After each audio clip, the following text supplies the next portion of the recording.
Hello, good evening, and welcome to the National Association of Latino Healthcare Executives, Tri-State Chapters, Latina CEOs, and Healthcare webinar. My name is Melissa Molina Trinidad, and I am the founder and president of our NALE Tri-State Chapter, and it gives me great pleasure to welcome you to our event. If you are new to the NALE family, I'd like to take a few minutes to share with you highlights of our professional association.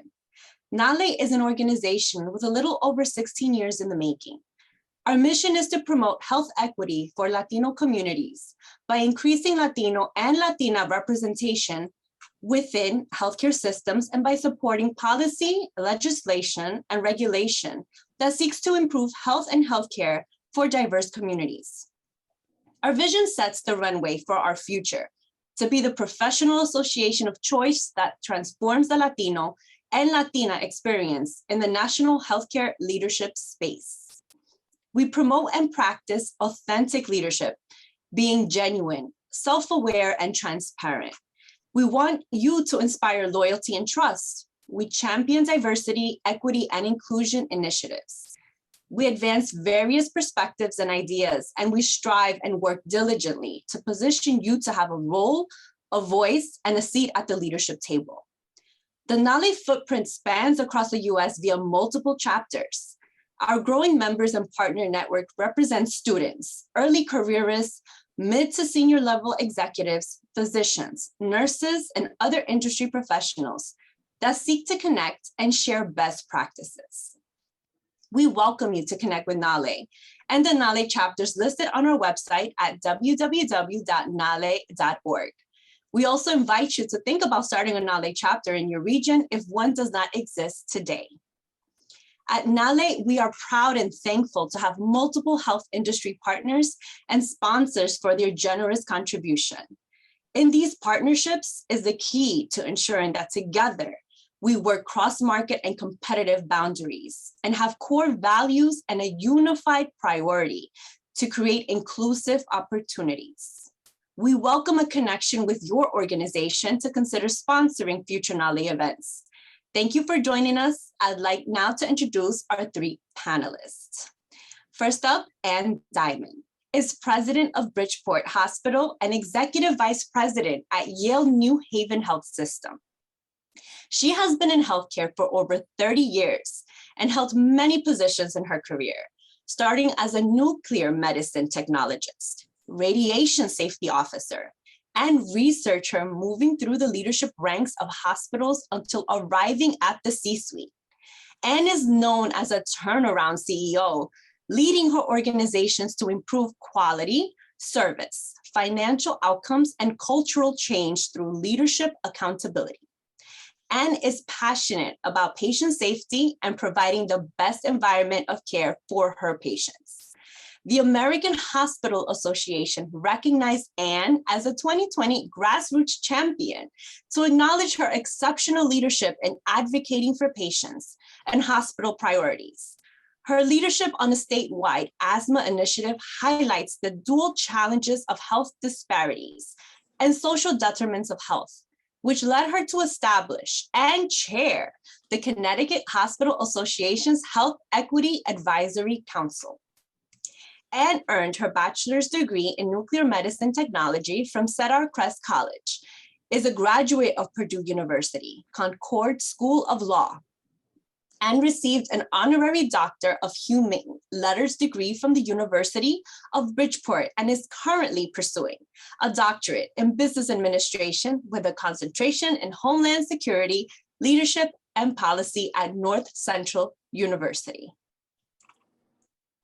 Next up, Cristina Contreras was born in the Dominican Republic and is a proven healthcare leader that is passionate about improving the health of the communities she serves. Embracing the diversity of New York City, Cristina engages and works with different community leaders from all cultures together with local elected officials to provide the public with opportunities for health education to improve health outcomes. Cristina has a bachelor's in social work from Herbert H. Lehman College, a master's degree in social work from Fordham University, and a second master's degree in public administration from Baruch College. As of April 2021, Cristina was appointed as the chair of the National Dominican Day Parade.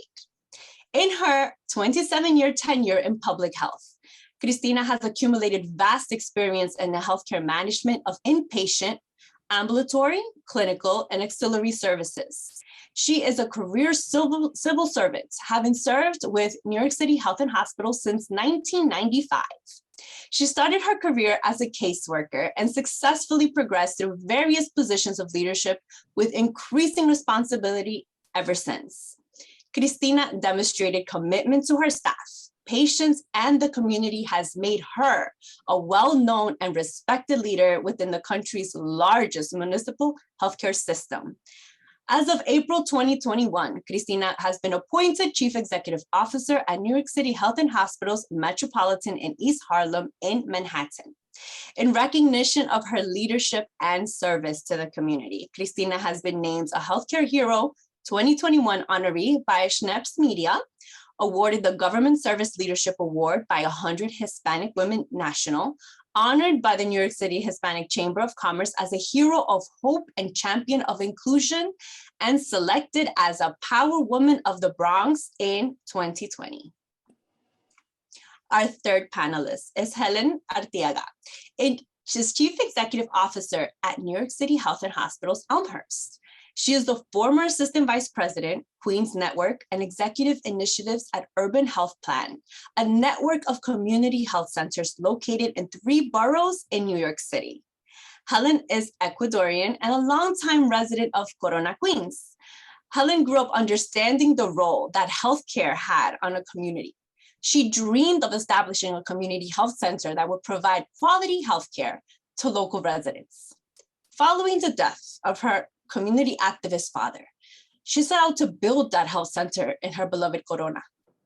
Working with Our Lady of Sorrows Church and other community leaders, she sought out Paloma Hernandez, the president and CEO of Urban Health Plan, to make her dream a reality.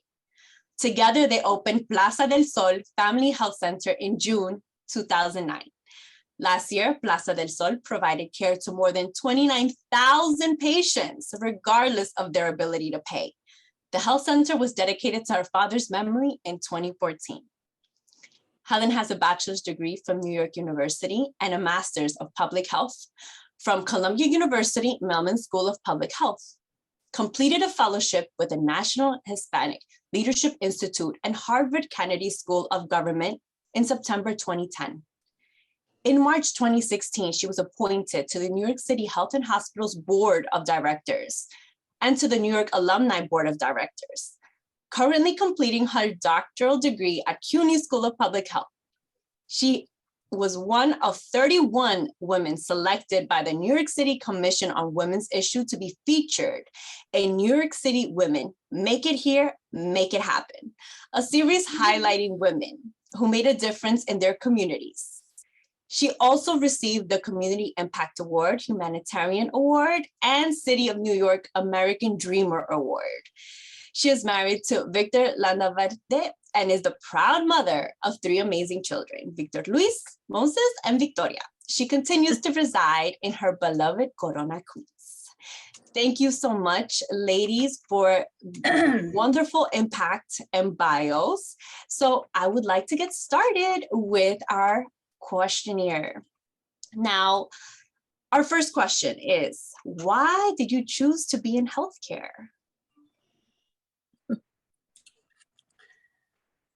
Well, I don't know, maybe it chose us. I think for me, it was, my father had a scientific background. He was a chemist, and I just always really loved biology and chemistry. And I was in an all-girls school, high school, and I think that really helped me, explore science. And the guidance counselor just thought it was something I should look into. And I had, I think the first family member that graduated college was my cousin, who was a pharmacist. And I thought, I want to do that. And that's so I started out as a pharmacy student and then realized that wasn't for me, and then ended up in nuclear medicine. But, back then I never had any thoughts or dreams about becoming the CEO of the hospital. I was just, really happy doing what I was doing in imaging and radiology. Hi, that's a very interesting question, Melissa. I wasn't born in this country, so I came here when I was 15. It seems like a lifetime ago, but I know I look young. But when I came here, I was struggling with the adjustment culturally, the language, everything, my entire environment, and struggling through the high school system. And it was very difficult, and I had a lot of challenges, and it was obvious. And I met someone that was very instrumental. It was a psychologist at the time, and she was setting up groups with different kids that were struggling. And she was very instrumental. I have to say that she helped me navigate some of the problems I was having, and she helped me see things differently. And I think the fact that her kindness and empathy made a difference for me and the kids that were in the group. I realized that I wanted to do something similar to that. I wanted to make similar impact. And that's when I realized that I wanted to go into healthcare. Before that, I never imagined that I was definitely not be in healthcare and definitely not be a social worker or even a CEO. And I guess for me, I definitely believe what Anne said, healthcare really chose me. I think, being my dad's daughter, I was an advocate without even realizing that that advocacy was always born in my blood. And I always felt like I would always fight for people who didn't, weren't treated right, or like the system wasn't working for them. And I was like, this is wrong. And I wanted to make a change. And when my dad passed away because of the injustice of not having access to healthcare, I think that's where my passion came out of something so sad. My passion came in. I'm like, no, this can't happen in one of the richest countries in the world. I landed here when I was here from Ecuador in LaGuardia Airport and never left Corona. So for me, when my father passed away, I was just like, no, this can't happen. Because in my eyes, and it's so funny because I didn't realize I was poor. For me, I was like, we made it to the US, we had the American dream, we were going to school. My dad always said, I can give you two things, it's your name and your education. So when he passed away, because he didn't have access to healthcare, I was like, this is so wrong. So it came out of the sense of advocacy that I didn't want anyone else to suffer the pain that I went through. And, and to be at Elmhurst Hospital as its CEO it's like, I still can't, my dad must be laughing because he's laughing. And at the same time, he's like, Mija, I already knew it. Because unfortunately, this is where he died. So the fact that he was diagnosed here with leukemia stage 4 in November, almost 20 years ago, and this is also where he passed away, I think it was just, Elmhurst has always been a home for me and a safety net. So to fast forward all these years and to be its CEO, for me, it's a complete circle, and to have the type of impact that I have. And again, I come from the sense of being an advocate first. I would say I'm a mom, I'm an advocate, and then I'm a CEO, because I come from the lens of how do we use the seat that I sit on to impact more of the communities that we serve, especially communities of color. So for me, healthcare definitely chose me. Thank you so much for sharing. Our next question. What obstacles did you encounter to get to this position?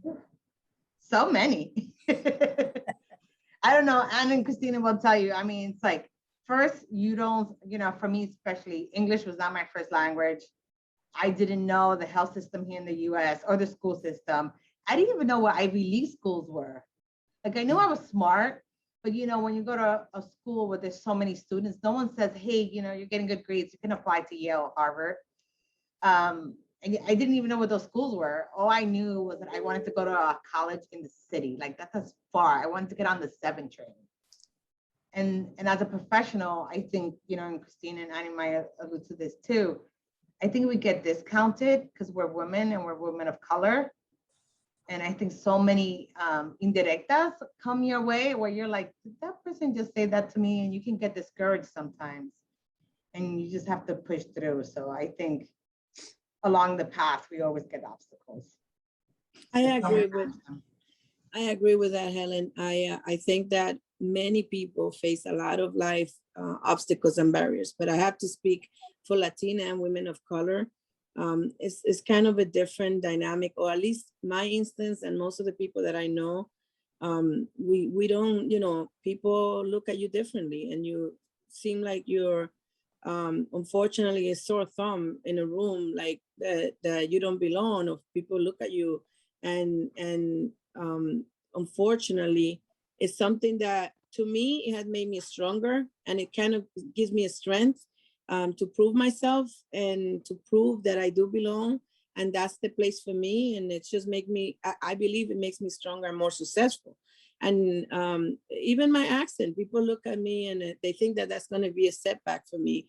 Listen, I came here and I didn't know the language, and I'm still learning, and I have no problem with that. I feel very comfortable. And it's just one of my unique attributes, and I don't see that as a discouragement. And I know a lot of people say, you know, I've been in situations where you go in and people feel shy, and you know how you say, just sit at the table, make decisions. I make space in the tables. I've been in tables where they don't make space for me. I said, Helen knows what I'm talking about. I said, excuse me, and I push them to the side, and I gently sit myself there, because guess what? I do belong here, and nobody's going to take that away from me. And I earn it, and I work hard, because I'm making the future, and I'm making space, and I'm making a pathway for other people that look like me. So. Well, it definitely resonates with me, both what both of you said. But for me, it was like, I felt like I had to be perfect, you know, like there was no room to make a mistake. And I'm not sure, you know, what that came from, whether it was, you know, being a woman of color or just being a woman in what was, at least the organizations I was in, were always seemed to be very male dominated in the executive suite, with the exception of the chief nurse, was like always the one woman that was there. So, you know, I think that certainly played in a piece for me. You know, like Cristina said, you know, you got to be at the table.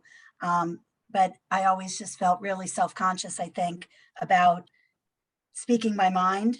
And then, you know, eventually you do, because you have to. And then you realize that people listen to you, and it just gives you more and more confidence.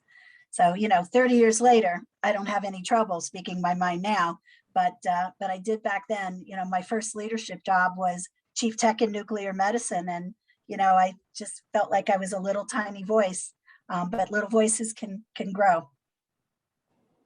It's true. That's very true. Our next question is, describe a day in the life of a Latina CEO.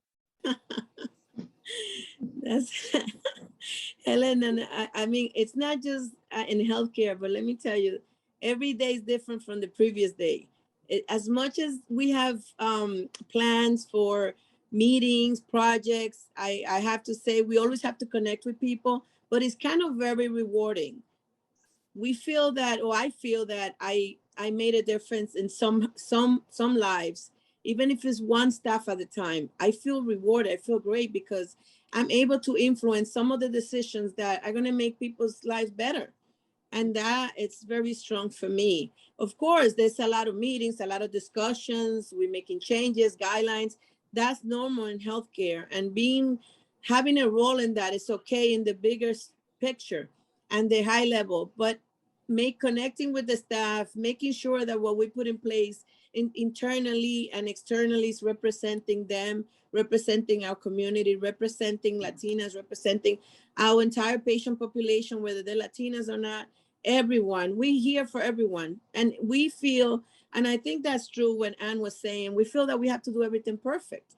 And that's part of being who we are, where we come from, that we always want to do better, and we have to maintain and improve even what we do. So every day is different, and it's exciting. I want to say I start my day with music. Oh. I'm like listening to the Mega to make me laugh. And I think that's what makes it a little different too. Everything Cristina was saying, there's not one day that's the same. And I think that's the magic of healthcare, but also the magic of our seat.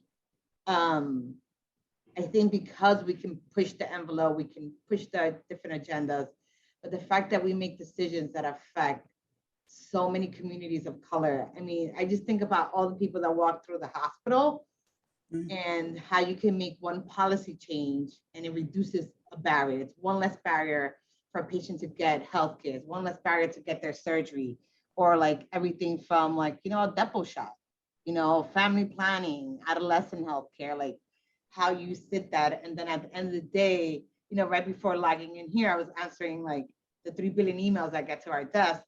And I was listening to like, Bad Buddy. So I think that makes it a little different too, I think we add that extra salsa beat to it. I don't think, there's no classical, well, there's nothing wrong with classical music because you should listen to it. It's very calming. But I think, at the end of the day, I think we pump up the music a little bit. Yeah, you need a little inspiration. Yeah. I think we're all probably really good multitaskers. We do a lot of things at the same time, and people always popping into the office asking a question. You move from one topic to another very, very quickly. You really, part of our job is to have the big picture. And, as Helen said, we make one decision around visiting policy or, and it really affects so many different people, both our employees, our medical staff, and the patients. So you have to try and consider all of those things at the same time. But, it's kind of crazy. I mean, I'm sure you both are going through the same thing. At one point I'm looking at my census board and like, okay, 113% of census. Great. How many patients are in the ED? And you're trying to figure things out. And, you get the call and they say, can we go on diversion? And there's nowhere to go. Every other hospital is equally as busy as we are right around us. And so, then you find yourself down in the ED trying to, understand what's really happening and helping out. Wow. I can relate to the music part. Definitely, you pass by my office, I'm listening to either Bad Bunny or some salsa, merengue, bachata when I do payroll. Salsa helps me get through payroll. And one thing I didn't mention, coffee helped me through the entire process. Coffee is my best friend. Awesome. What measures has your organization done to create more diverse and inclusive environments? What would you advise other organizations in doing the same? Well, for us, this was the first year we actually put a diversity, equity, and inclusion as part of our corporate goals. And so each of we call them DNs, each of the hospitals in our system had a different goal depending upon size, et cetera. But I'm really proud that we're at 32% of all of the employees, about 3,500 employees have gone through at least some type of D&I training, and 100% of leadership. So that was at least the requirement. And we have some D&I councils. I chair that because I think it's important to be able to show that, the CEO, this is an important initiative. Matter of fact, I even told them I would be joining this wonderful panel tonight, and they gave me some advice about recommendations to all of our listeners tonight. So when we get to those questions, I'd be happy to share that. So Cristina and I are in the same healthcare system. Yeah. So we have like a system-wide initiative. We have a diversity and inclusion council where our board of directors sits and chairs, and we have clinical teams, and we have representation from the hospitals. Then that trickles down to the hospital levels. And I have to add, we were recently at Metropolitan, selected as the top, one of the top by the Lawn Institute. We were recognized as the top most inclusive hospital in the nation out of 3,200 hospitals. And that was an amazing accomplishment. I know some of the other health and hospitals were identified, but we were the top. And I'm very proud of we're very proud of that. And that's very representative of what we do. A lot of our providers work there, but they also live in the community. I feel that the staff is very diverse, and that makes the organization stronger. People feel comfortable when they come into the hospital. It's kind of reflective of who they are. It reflects the community. And I think it makes a difference. People are very sensitive to the community and the patient's needs. That's awesome. And congratulations. Yes, And congratulations. Thank you. Thank you. next question. What takeaways have you learned about leadership throughout the pandemic in the last year? Oh God, it's so much. Where do you even start? For sure, especially at Elmhurst, Elmhurst Hospital, we were the epicenter of the epicenter. And I think that when it comes to patient care, I always say this, in the New York Times, there was a picture that portrayed Elmhurst not in the best light. And this picture was like, it went viral, where they showed like lines going it was the longest lines ever, and patients were waiting 3 hours to get into the hospital. And they said, oh, Elmhurst is not ready, they're not prepared.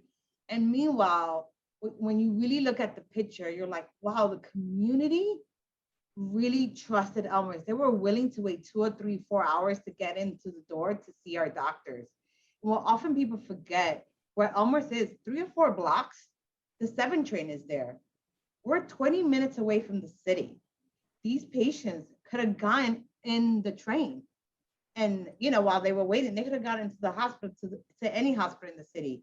And they decided to stay and wait for us, and really said, no, we really trust the providers there. And I think that's the biggest leadership lesson I learned, is that in a moment of crisis, not only do your providers are with you and the team comes together, but your community has your back as well. And I think that's huge. When your community has your back, I think that type of commitment and trust is priceless. Some of the things that we learned, obviously, during the pandemic, it's so many lessons. But when it comes to some of the key lessons that we, as a leader, I think there was a time where we felt, obviously, everyone was hesitant and challenged with all the guidelines, the constant changes. I think communication was so vital, and learning from each other. And it was something I witnessed, that even though we all work, except for the system that we represent, a lot of the institutions, hospitals, everybody kind of work independently. But during the pandemic, we all came together. It was like we all trying and leading in the same direction. It was amazing. We were all helping each other, learning from each other. We were learning from certain good practices, communication with the family, adapting on a real life, real moment. Everything was so fast, but I think we all were aligned because we have the same purpose. And I thought, there was no coordination. It was just the fear, the drive, the engagement, the dedication that everybody had, that brought us all together. And at the end of the day, it was amazing to see that. I know that everybody was recognizing essential workers and healthcare heroes, and that's great. But internally, everything that we were experiencing, we knew that everybody was going through the same. I'm not even sure how to explain it, but I felt that we were all one for a change. And it didn't matter if you're a private hospital or public hospital. We know that we were all struggling with the same things. And there was a time where I remember one of my coworkers, people were saturated with information, and not all the time, all the information was accurate. Not everything was good. But one thing that we did, we started to do some real life Facebook stuff and trying to give information, because she's a provider, and we wanted to make sure that people had access to real life information, that they could ask the questions that nobody was talking about. And I say that because and we're not talking about just the virus, how you get, but people that didn't have the luxury, so you have to isolate yourself. That's all great, but when you have a household that have 7 people or 8 people, how do you practice safely at least some level of guidelines so you can kind of protect yourself, because it's nice to say you can isolate yourself, but that's not the same luxury for everybody. Not everybody can practice that. So those are kind of the questions that they address. People, I know that a lot of people were during the pandemic, the height of the pandemic, were not thinking about sex, but those are some of the questions. Was it safe? I mean, a lot of people could ask those sort of questions that were not being addressed in general by the media, because it was a lot of information, good and bad. But I think that those are some of the things that I felt was helpful, and that I learned how we can all have the same common goal, and helped us to be united. Yeah, absolutely. I mean, you know, we're about an hour north of you all in New York City, and we were watching, you know, what was happening down there. Certainly, Helen, we saw that Elmhurst, you know, picture, and, you know, we were trying to prepare, and I've never seen teamwork like that before. You know, it wasn't about what position you held in the organization. Everybody was just pulling together because we knew it was coming north. We knew it was going to be there in about a week or 2 weeks, you know, behind you. And, you know, as the CEO, one of the things that I was really focused on was transparent and honest communication, because we didn't know a lot of things. And as Cristina said, it kept changing. We thought we had, you know, the right evidence-based information. And then a day later, it's like, okay, no, don't wear that mask, do this, or change this gown, you know, and it literally, you know, our infectious disease team was tremendous, but as the information was coming in, it kept changing. And our teams had to have trust in us that we were just being really honest. And sometimes I said, I don't know, but I'm going to find out. Right. Yeah. And you had those kinds of forums like this, you know, town halls, where people could just ask any question they wanted, and we did our best to answer it. And the other piece that I'm walking away with, I mean, disaster preparedness and response is like one of my areas that I'm really passionate about getting right. And for me, I saw my group of leaders that needed to be in the incident command as we were ramping up for the disaster as very different from those when we were in recovery mode. You know, you really had to look at the skill sets and put people in the right chairs in order to really be successful. So we did have some shifting around, and I think that that in the end really helped. You know, we stood up a mobile field hospital. We went from 500 beds to almost 800. You know, so it took a lot of teamwork to be able to get that accomplished. Oh, I'm just amazed, and I would like to just thank you for your leadership. And it was not an easy task, but you know, we've made it this far. I know we still have more to go through, but March 2020 was a whole different story. So, but I want to thank you for your leadership and, you know, just taking charge and being, you know, the strong woman that you are, and, you know, no arrajándose, just be like, we got this. So next question, why is Latinx representation in healthcare so important? Representation matters. It's simply that everything matters in all industry, especially from Latinas. It's to have somebody that you're able to look up to, a role model, somebody that looks like you, that sounds like you, maybe not like me, but some, you know, and that it came from a similar background. Yeah. It's just powerful image. And I think that everybody agrees that we want to be a role model for young Latinas, minorities, Black women, to see that it's possible, and they can come through the same path. They can make the same decisions. They can accomplish more, same or more. I know I have 2 daughters, and I want them to see that it's possible, and that, you know, if you set your mind to something, you can do it. And we don't have, I didn't have a lot of role models growing up, and especially at this level, and I want to be a role model for others. It makes a difference, and it influences how we see ourselves and how others see us, and it shapes the future for a lot of people. Yeah, I agree with Cristina. I think one of the things, you know, while I'm very proud to be the first woman and the first woman of color at Elmhurst, I'm also like, it took you 65 years.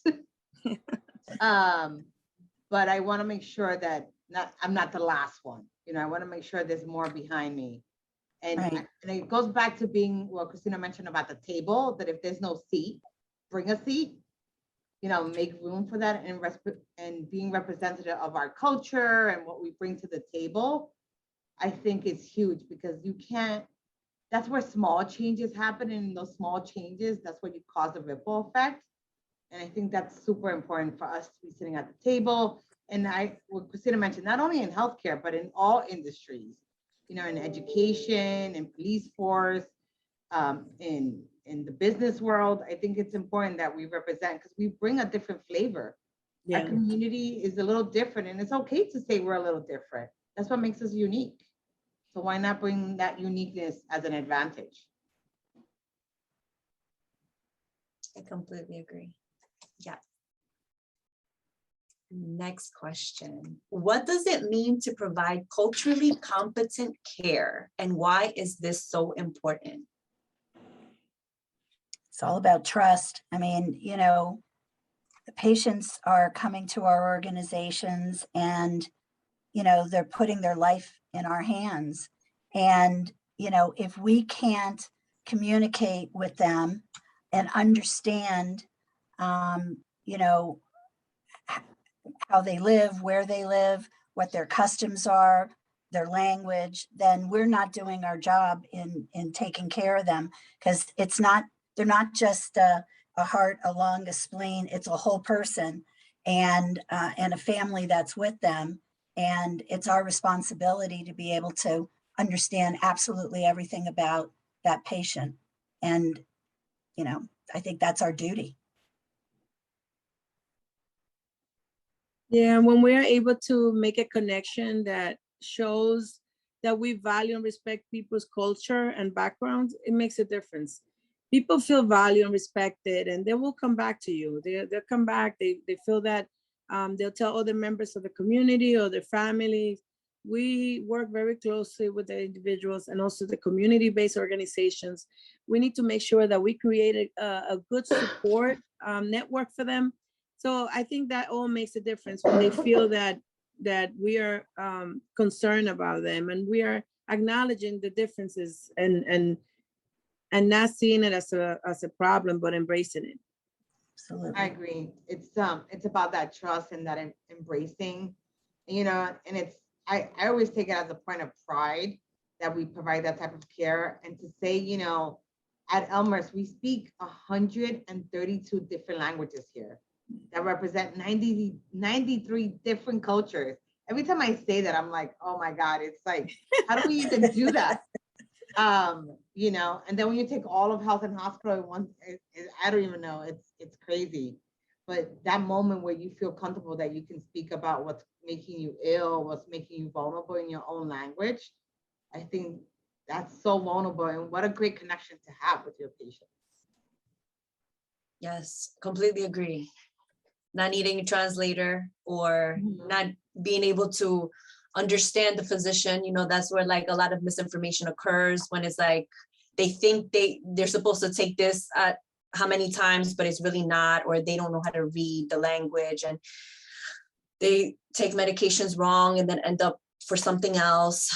And just, I feel like as a patient, you should feel comfortable with the language with your physician, you know, like that patient relation. So absolutely. And yes, Elmhurst does those many languages. Who would have thought? All in one place. Next question. What steps can your organization take to ensure Latinxs are better represented? Well, we hire from the community. We have partnerships with, we encourage mentorship. We have local schools. We create opportunity for growth internally. And we have volunteers that come in, and the volunteers also have access to applying for positions. So there's a lot of different ways, and we can encourage that and ensure. We work with local elected officials to make sure that have the same, we partner with them, people that have vested interest in promoting the Latin community as well. Yeah. I think it also has to be very deliberate. If, we're particularly as you continue to move up to higher levels in the organization, I think to be very purposeful about ensuring that there is representation, a diverse representation in every search that we're doing. And so I think that also has to be part of it. You can't just hope that they're going to apply for the position. We really need to go out there and use organizations like NALI to, be able to get the word out that we're looking for a director or a vice president or whatever the role might be. Yes, absolutely. Now, I know that in healthcare nowadays, it's all about having a mentor or having someone sponsor you. There's two different roles that people take. Now, our curiosity is for the Latina CEOs, did you or do you still have a mentor or sponsor? And if so, what positions did they or do they hold? I didn't really have sponsors, but I have had a lot of mentors throughout my career. I still stay in touch with some of them. And I have to tell you a little secret in terms of mentorship. I have to be honest, I take a lot of the guidance or knowledge really from my staff. I know it sounds a little crazy, but I learn a lot from my staff. I always say that I give them credit because because we're CEOs, and I mean, I'm sure Anne and Helen would agree, we don't know it all, but we are humble enough to admit that we are still learning. We're just in a position where we can say that and represent, and we have more access to resources. But I do learn a lot from my staff. I learn a lot. There's some staff that have, they have wealth of knowledge about what they do and how we can make improvements and how we can make things better for everyone. And they, I learn from them. But I still have mentors. I still have people that I can reach out to and touch base about things that are sometimes difficult decisions we have to make, or when we encounter some challenges. But that's as far as, I didn't really have sponsors. Yeah, I didn't have a sponsor, but I had a mentor. And interestingly, my mentor was, they used to call them the ED or executive director at Jacoby in North Central Bronx, was one of my mentors back in the late 90s. And unfortunately, he passed away about 5 years ago. So, but so I knew a lot about New York City health and hospitals. So you guys rock. I love you guys down there in New York. But I do think it's really, really important to have a mentor, someone that, I would just call up and just say, hey, I'm confronted with this issue. What do you think? And, at our level, unless you're talking to other CEOs and, it's like, who do you talk to? So having a mentor, I think, is just really important because, when you talk through an issue and you take advice, we make better decisions. Yeah. Yeah, I'm similar. Well, we can call each other now. I never had a sponsor either. For some odd, I don't know. Hopefully the times are changing and people will have sponsors. But I had mentors too. I mean, I had women mentors, I had men mentors. And for me, how I picked a mentor, if they were always honest with me. I never liked people sugarcoating me. I'm like, I wanted people to tell me, Helen, you need to learn how to speak better. You need to, like, the best advice someone gave me is like, look, we're Latinas, we're people of color, we have to live against so many taboos. It was like, don't ever be late to a meeting because you don't want to say just because you're Spanish, you're late, you're in Latino time. And like, no, he was like, when you come into a meeting, always be 10 minutes early. And it's so funny, I was always 10 minutes early. And to this day, that's something I do. And because I was 10 minutes early in one meeting, I got to meet Michael Dowling from Northwell. Oh, yeah. He became my mentor. And he was the first one to be like, oh, no, let me help you, girl. So in a way, just sometimes little advices like that do go a long way. Okay, so you heard it first, 10 minutes early to meetings. Yeah. I'm taking notes. Awesome. Next question. What advice would you give to early careerists with their desire to one day be in senior leadership? So I think the first thing is you have to understand yourself and your leadership style. And also something I always like to speak to, not listen to the noise and noise. I usually talk about that. Unfortunately, we have a lot of people telling us most of the times, and they probably don't mean anything by that, but a lot of people usually discouraging us from doing certain things or moving forward or making some changes in our careers, our lives.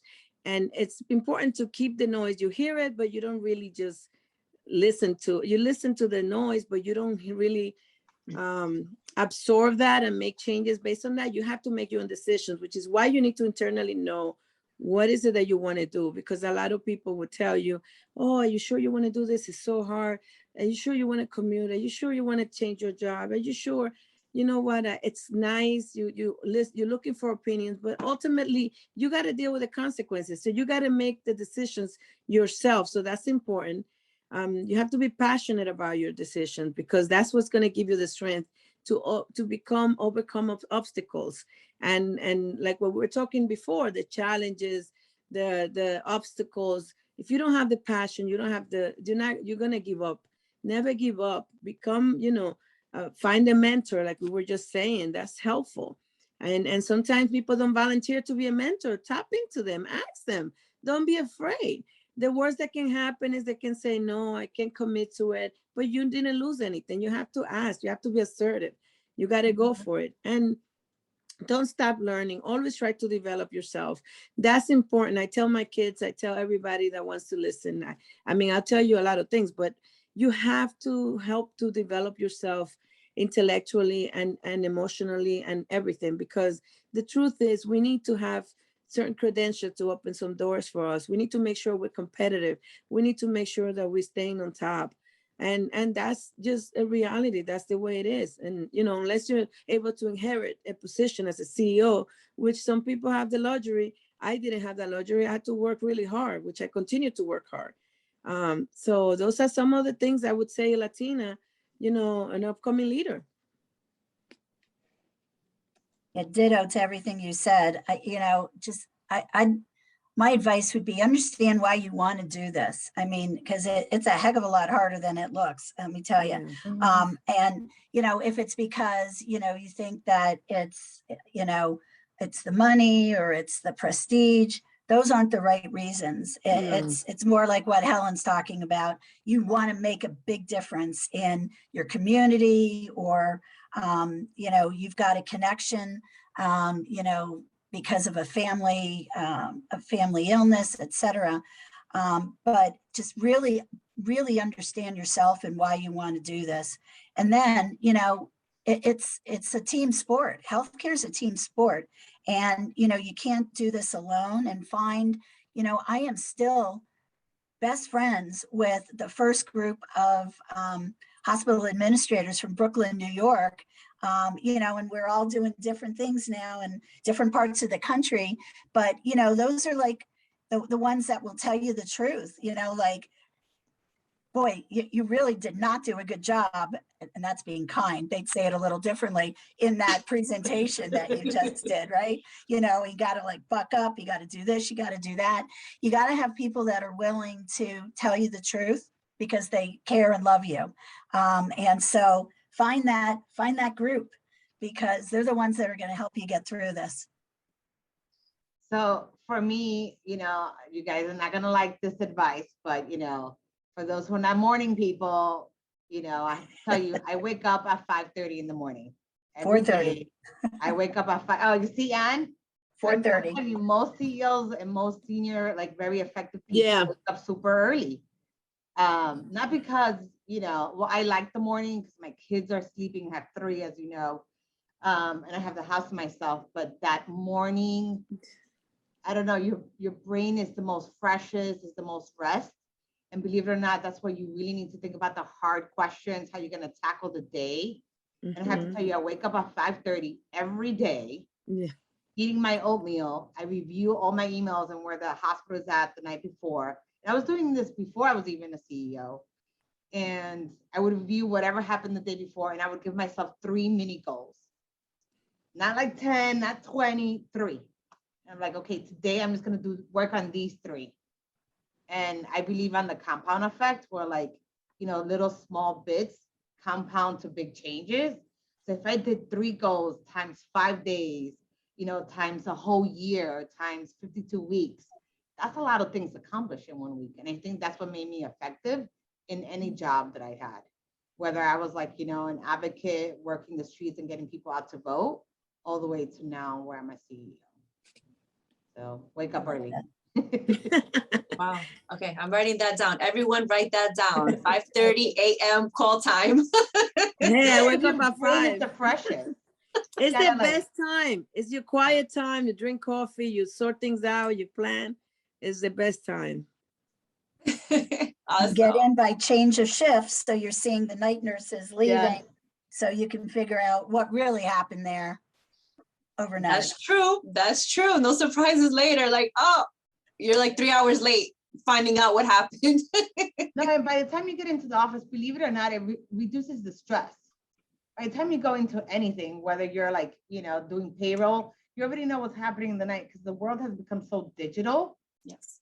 So, I mean, just even reading the news, like 1 minute we're doing this, 1 minute we're doing that, you know, especially when COVID, like overnight things would change. So for us, like, you know, it's important to have that reading time as well. And that coffee. Awesome. Next question. Are there any professional memberships you recommend us to join? This one. No. Yeah, absolutely. This one, and if I had to add another one, 100 Hispanic Women also, they're very, it's a nice organization. It's about mentorship and helping promote Latinas contributions and support groups. And then this is what we need to do. I believe in giving back. Yeah. So I go back to my undergrad I volunteer a lot at NYU. And I sit in their board because I believe that's another table we need to make sure we're at. Go back to our universities and give back in, like, whether it's $20 a month or it doesn't matter the amount, it's the fact that we give back and say, thank you for the education you have given me, and then go back and mentor a student. Teach her how to make sure her resume looks good, or him. I do those mock interviews. I can't even tell you how many students I've helped in just doing interviews for their first entry jobs. And, and I know in a public forum, but that's what other cultures do. They get them prepped. So that first entry job, they're ready to go. The likelihood of them getting that job is higher than if you're not going in prepared. So I like to go back to, your universities, and I support that way, because if they can get an extra step done quicker and faster, I think that's the perfect way to give up and push the next generation. Agreed. Awesome. Thank you. What books or podcasts do you recommend for leadership and professional development? Oh, I love reading. So I read a lot. Sorry, guys. Like, how does the book I know I don't get to read as much as I should or I used to. I'm getting old. Now when I start reading, that's why I have glasses too. So I love the Rachel Hollis. Every woman should read this book. Rachel Hollis, Girls Stop Apologizing. Yes. Oh my God, that's a good book. I stopped saying I'm sorry because it's a phone window every time. Oh, I'm sorry. I'm so sorry. Delayed my email. I'm like, why am I so sorry? I'm busy. Exactly. I love that. Yeah. One of the books that, go ahead, I'm sorry. Cristina. Go ahead. So one of the books that I really like from leadership development is 5 Dysfunctions of a Team. It's Patrick Lencioni. And, for me, it was kind of like a revelation that, I talked about teamwork before during COVID, but, like how to really be a good team member. That book really opened that up for me. And what does your team look like and how do you build and develop them? So I'm a big fan of his. he has other books after that, but that's a good one to start. I also remember the 7 Habits of Highly Effective People. It also helps framework. And when it comes to podcasts, I don't see a lot of them, but I try. And Nancy Ruffin's come to mind, and she's very inspirational in terms of talking to us in a candid conversation and addressing Latinas and our challenges and professional lifestyle. And I agree with Anne. It's not as fancy as people think. We're constantly compromising, we're constantly negotiating, we make decisions every second, I think, of our day and our lives. And it's not easy. And again, it goes back to why you have to be passionate and determined. What is it that you want to do? And what are the reasons? What are going to be your drivers? And one thing I want to add before we move forward with the table, I keep talking about the table, and I know we always hear that term, but one thing that someone told me a few weeks ago, and I thought it was great, it's not about we working so hard to be at the table to be part of the decision making, but Latinas need to think about building our own tables now. We need to build our own tables where we can be the ones, the decision making, and see who wants to get into our table. But yeah, it's not about just trying to go into something that's already built. We need to build our own as well. So I just wanted to add that. Well, I would sit at your table anytime, ladies. So that sounds great to me. That's it. You guys are committed already. This is going to be our first table. We're going to have coffee. We're going to have some salsa music going on. Yeah. Our table will not be brown. Yeah. This is dangerous. Then you see what you did, Melissa? Hey, it's the reality of it, like you say, like if you see something or you're not seeing the representation, okay, let's talk about it. Let's put it out there and let's just make moves. You have to make moves. So, but you ladies are making moves. So that's why I called upon you for tonight. Next question, which is a deep one. Uh-oh. What do you want your legacy to be? As far as legacy, that's something that I come to question myself on recently. And why am I doing all this? I do a lot. And a lot of people tell me, how do you make the time? And you know what? I don't even know. But I think that the answer is simple.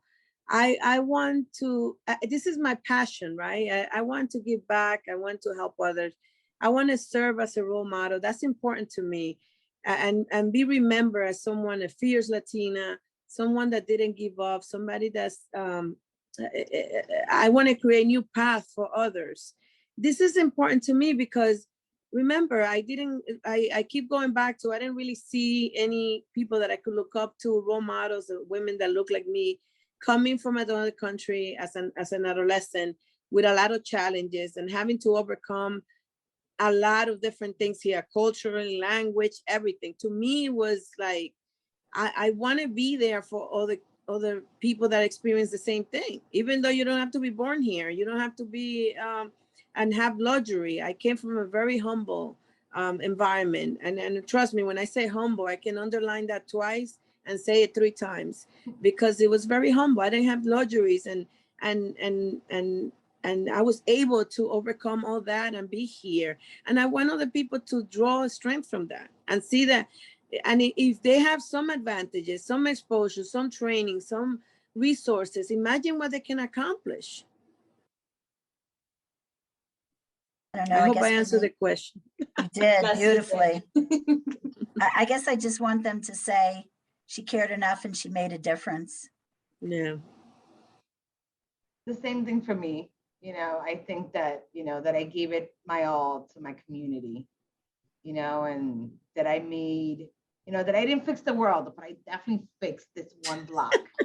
I fixed this one little hood of mine. Thank you. And yes, you all are. What is a quote you live by?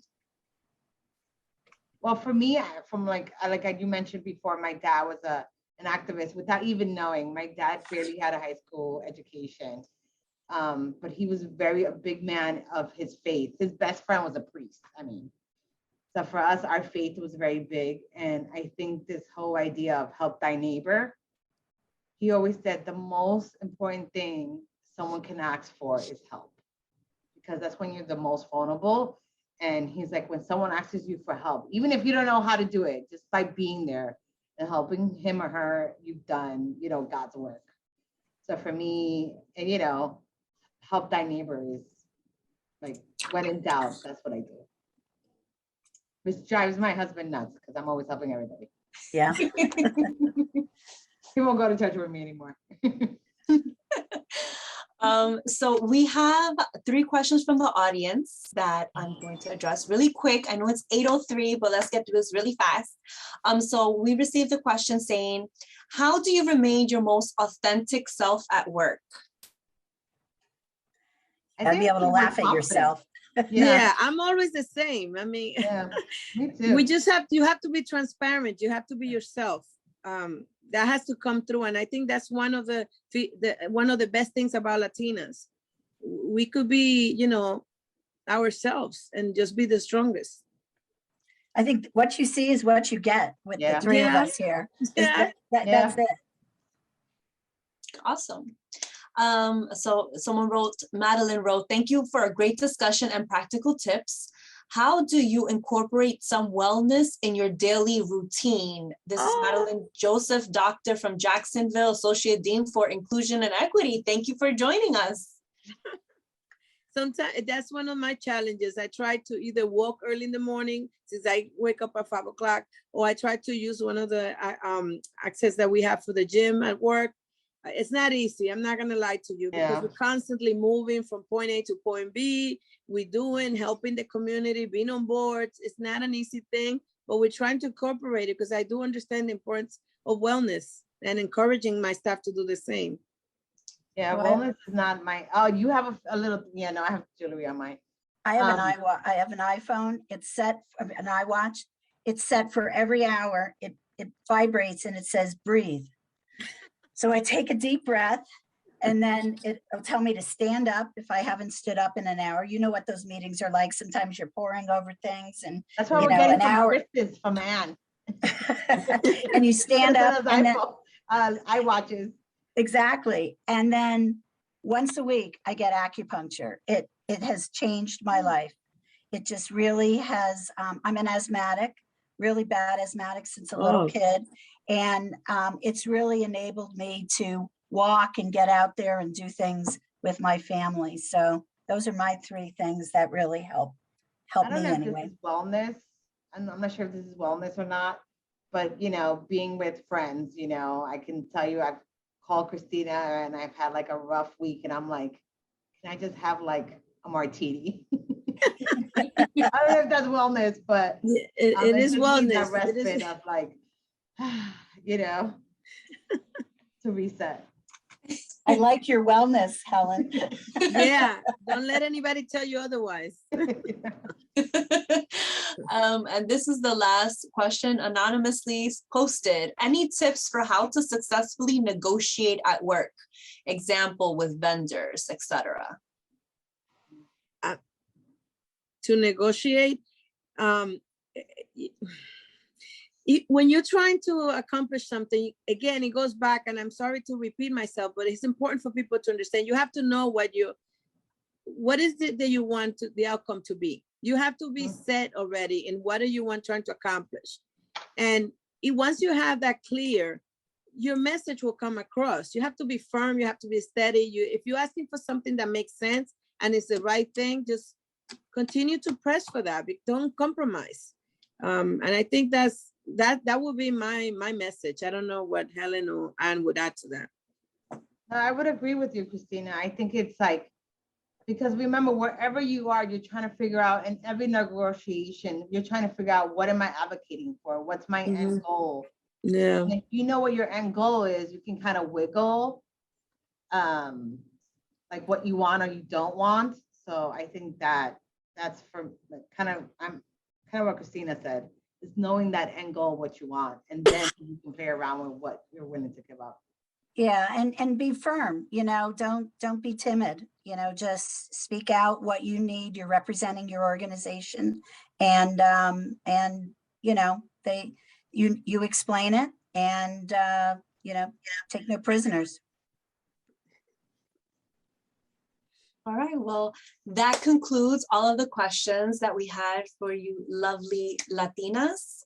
On behalf of Nale Tri-State Chapter, we'd like to thank you humbly so much for taking the time out to speak with us, share your story, your trajectory, your advice, 5:30 in the morning, walk, breathe, or drink, salsa, bachata playing, you know, always, but we humbly greatly appreciate your all of your hard work and efforts in healthcare. You know, you are the pioneers for, you know, La Juventud, the early careerists that we're seeing you and admiring from afar and hoping to one day, hopefully, you know, reach and make a difference and, you know, change the world one step at a time. But that's basically all I have to say. I'm just really excited that this happened. We created our table virtually, everyone. Yeah. Zoom. So if everyone that's on, if you could like write feedback on LinkedIn at these beautiful women, at Nale Tri-State, hashtag Latina CEOs forever, or Latina CEOs future. Thank you. And we hope to see many more Latina CEOs coming out of this forum. Yes. So with that, we leave you all. We'll all be in contact and hopefully we see each other soon. Have a good evening, everyone. Thank you for having us. It was a pleasure. Thank you.